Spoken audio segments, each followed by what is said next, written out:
Time is something that we all struggle to have control over. There are only 24 hours in a day, 8 hours go to sleep, 2 hours go to food, and 6 hours go to school or work.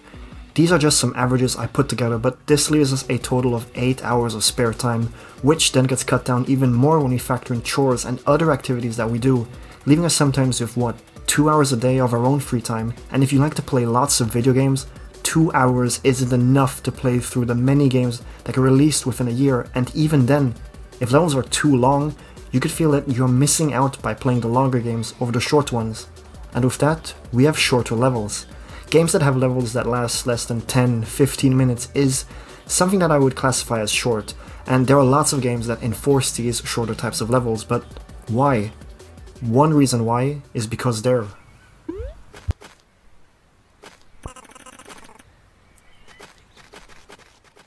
short and sweet. A phrase or an idiom, it's either one of those. It describes a satisfaction of something coming from something short, obviously. A quick bite from a candy bar, or that sharp feeling when your favorite sports team takes the lead in a match. The main reason why shorter pleasures feel so good is that feeling of dopamine that we get. Dopamine, if you don't know what it is a hormone that links together motivation and pleasure, which are both essential emotions that I've talked about in a bit greater depth in my Celeste video, but I'll keep it brief here. Dopamine, this feeling of satisfaction, is essential to keep us motivated in the pursuit of our goals, and dopamine is usually released in our brain when we achieve something. So, by the order of operations, if the dopamine is released in a constant manner, consistently in small chunks, that must be one cool experience, right? And that's exactly what games with shorter levels manage to pull off. By going into games with shorter levels, we expect ourselves to be able to complete the level objective in the time that we have allocated ourselves to play, meaning that we won't get hung up on difficult or tedious side quests that take forever. Take the most recent Teenage Mutant Ninja Turtles game, Shredder's Revenge, released a few months ago in June. This game is an arcade beat-em-up game divided into multiple levels where you beat up foot soldiers and win pizza. But back to the levels. These levels are short. On average, they take around about 5 minutes to complete them, and there are 16 of them, so to complete the main story, you're not looking at a very daunting game, but rather a game that's fun and easy to pick up and play whenever. To express my point, I am talking only from the story mode. Sure, any 2D platformer could have made this list, since the levels are short and aren't that demanding, except Ghosts and Goblins of course, but I chose to talk about Teenage Mutant Ninja Turtles Shredder's Revenge because the game has a certain level of complexity to it.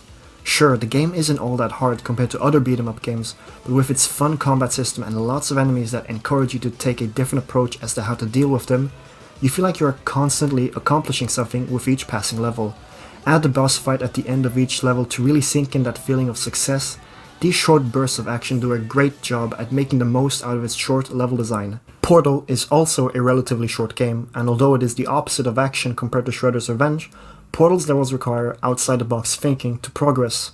Portal is a puzzle game, with each level being constructed by either separate puzzles, or puzzles that are put together to complete a greater puzzle. It is a fun process, but again, the game has this short and sweet approach to its levels. These levels are longer in length compared to Shredder's Revenge, but they are short in the grand scheme of things, but still manage to give off that same feeling of accomplishment when you complete the level. Using the portal gun in ways that you could only imagine to send objects into the next room, or using the momentum to throw yourself or any object further than you can imagine, which all leads to you solving the level, is really satisfying. Since there are many personality types that are very reward-oriented, puzzles like in Portal don't just have the reward of completing the level, but also the reward of figuring out the process to progress the puzzle.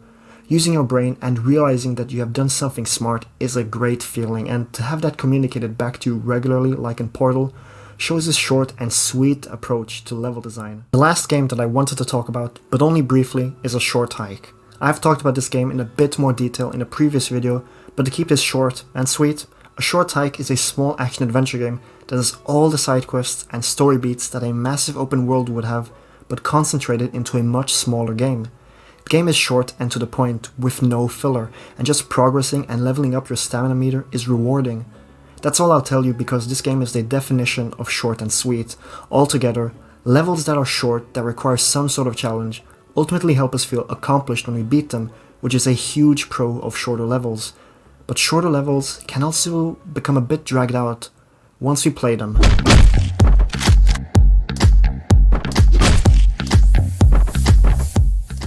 There are many games that when played without messing up once can be speedrun and beat in an hour. However, there are games that are tough, which can make a simple level take forever to beat. Of course, you'll finally feel satisfied once you finally beat the level, but on the other hand, it can just be seen as an annoyance and seen as padding to make the game feel longer. There are some games that I feel suffer from this. Looking at you, Ghosts and Goblins, you're way too hard. However, with the rising popularity of roguelikes, this repetition of doing the same process repeatedly just makes me feel good at playing video games, I guess. Hades, one of my all-time favorite games, is a 24-hour long game, on average, and the run all the way from the House of Hades to the surface could take 30 minutes. Yes, I am aware that that is not necessarily short, but if we take a step back and look at how Hades is constructed, the greater image of it, a run consists of 4 areas, or levels, and with each run you are always bound to have a different playstyle each time. As a person that during the weeks doesn't have a lot of time, I can find myself playing a level of Hades before I turn off my Switch and call it a day. I can't speak for all roguelikes since all work differently in terms of saving progress, but this is a way that a repeated process is fun. 7 minutes of Hades a day keeps the frustration away. Jokes aside, repeated gameplay under different circumstances, as roguelikes do vary the challenges you face each time you play, can be great fun. Roguelikes tend to be difficult games. However, if a game does not have this roguelike progression from difficult to less difficult and opts to go to get harder with each passing level, whilst already being at a certain difficulty cap to begin with, these shorter levels can take a lot more time. Look at Cuphead for instance. This game is a series of boss battles that at times get progressively harder, but just take a little bit over a minute to beat each. And it's the difficulty of these boss fights that make these battles much longer. Take Grim Matchstick, everyone's favorite dragon fight. The boss should, with a good run, take around 1 minute and 30 seconds, but due to the difficulty and constant retries, it can take you upwards of an hour to finally nail the battle. These short levels make sure you use the skills you have learned in a short yet concentrated battle, which is here, learning how to constantly move and shoot, and once you've mastered this short bout, you're ready to move on to the next one, which is completely different than the previous battle. It's short levels like these that constantly provide different experiences over and over again, and once you do manage to beat it, you feel proud of yourself. Hotline Miami is a game that I recently beat and will be reviewing over on FF7's channel, a great content creator who also makes video game related content, so go check him out, link in the description. It's also a great game that uses its shorter levels and progressive difficulty to reward the player. Hotline Miami is quite unforgiving, not allowing you to do a single mistake unless you wear a special mask that nets you another hit. Point is, the game is hard and you need to get good to progress. Like Portal in a sense, with the levels here being a puzzle, but in the shape of a tactical combat sort of scenario where you need to route your path, decide which guards to take out and when to take them out, is a fun and engaging way to get the player to enjoy playing the game without making them go into autopilot mode. However, unlike the other games with Hotline Miami, I would exit the game after some levels or even just one level, not because I was frustrated, but rather overwhelmed in a sense. Sure, the game moves on to each level automatically, but I kind of feel that the game wants you to take it a bit slower after each level, as sometimes the violence and hectic gameplay could in some cases be a bit too much for the player, and that's when the relaxing part of the game's soundtrack comes in. The level clear theme and the shop interactions are small moments to give the player time to take a break before going back into more action. There are different ways that games make their shorter levels feel longer without making them overstay their welcome, by either making a constant roulette of fun boss fights or giving you the time to relax in between the shorter bursts of action, and treading along the lines of making a level longer. There is one more way short levels can be approached. To my speedrunning fans out there, it's win.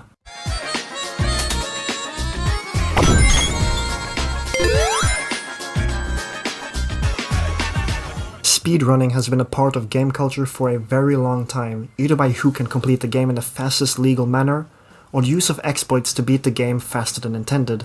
Just look at Outlast, a 5-hour game that can be speedrun in 5 minutes. That's just insane if you ask me, but speedrunning. It's a way of including puzzle solving in an unconventional manner, as not only does it require you to be able to play the game at a very high level, it also requires you to be able to find out what the fastest route is to get from point A to point B. Sure, replaying a level over and over again and finding faster ways to beat it is fun, but why do we enjoy going fast, and even then, faster than that? Well, it's just the way our bodies work. A study from 2009 in the Organizational Behavioral and Human Decision Processes journal found that men who drove fast sports cars had their testosterone levels increase compared to men who drove a regular car, and even by having women in the car, the testosterone only increased the faster the car got, rather than having others in the car. Like I mentioned earlier in the video in regards to dopamine, the pleasure chemical, it is released as we go faster in sports cars. Of course, we can't just translate a study based on driving sports cars to going fast in a video game, but it does show how our brain likes to work and feels regarding to the increase of speed in certain aspects. And now I get to talk about my favorite video game franchise, Sonic Hedgehog. Speaking of Sonic, before we get into the rest of the video, how are we feeling about Sonic Frontiers? I for one am sold, all the trailers look so good, I'm probably gonna pre-order it in the near future, but leave your thoughts down below. But yeah, Sonic games are faster than most 2D and 3D platformers, and that's just how Sonic is. However, with the release of Sonic Adventure 2, Sonic Team decided to add a new feature to show at the end of each level. Letters. Yes, the literal alphabet. A letter was given to the player as a grade for completing the level and was judged by certain criteria like the number of coins you collected and the time you took to beat the level. Most likely, upon completing the level for the first time, you'd be rewarded the C or D rank, or E rank if you played really poorly. This rank plays an important role in telling the player that yes, you think you might have done well or okay, but you can still do better. One of my favorite levels from Sonic Adventure 2, Metal Harbor, is a level that puts this getting good and going fast to the test. Towards the end of the level, when you have to ride the rocket, the game caps you at a automatic B rank if you hop on at the bottom level. But if you're fast enough, you can dash your way upwards to the top of the rocket, which nets you a higher score and more coins, enough to give you that A rank. It's a level that many people really like to talk about, and it's the way it manages to relay to the player that there's a way to get the top score, and that you just gotta try again. Another title that I've been playing a lot recently is Neon White. Neon White, according to its Steam page, describes itself as a single-player speedrunning FPS, which in itself tells you that this game is gonna go fast. There are 97 levels in this game, with each taking between 1 to 2 minutes of your time. That is, if you are satisfied with a silver medal. Neon White has the same rewarding system like Sonic games, but uses medals, gold, silver, and bronze medals, and a blue ace medal for the fastest benchmark. Each medal rewards the player with something new, like either unlocking the option to find a secret collectible in the level, or going as far to show the players the shortcut to getting the blue ace medal. These small reward systems always keep the player wanting to collect all the medals that they can, as it doesn't sound like a lot of work and is so much fun to do. Neon White's gameplay is so fast and fluid that you can find yourself playing this for so many hours, and that's no thanks to the fast-paced and well-crafted levels that encourage you to keep coming back to beat your own personal best time, and also getting the secret red ace medals that are not mentioned, which are the developer times. Just go fast and get better and enjoy the ride. Here we go!